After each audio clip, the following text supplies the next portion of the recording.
আরো কিছু দল আছে বাংলাদেশের, রাজনৈতিক দল আছে, তারাও চায় না নির্বাচনটা হোক। তারা নির্বাচনের কথা মুখে বলে, কিন্তু অন্তরে তারা নির্বাচনের কথা বলে না।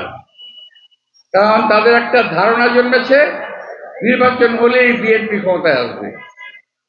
আমরা কিন্তু বলি নাই, আমরা শুধু বলেছি গত 17 বছর আন্দোলন করেছি, বিএনপির বহু লোক, প্রায় 5,000 নেতা কর্মী শাহাদাত বরণ করেছে।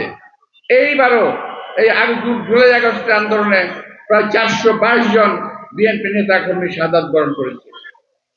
তারপরেও আমরা কিন্তু বলি নাই যে আমরা ক্ষমতায় গেছি কিংবা যাব।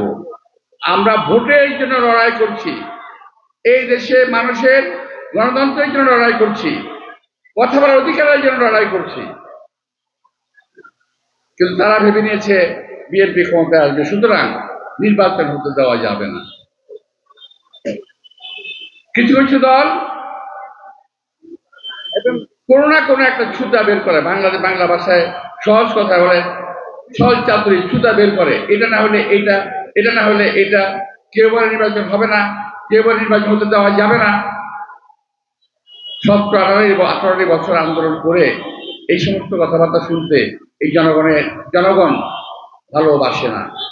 জনগণ চায় একটা নির্বাচিত সরকার, একটি অনির্বাচিত সরকার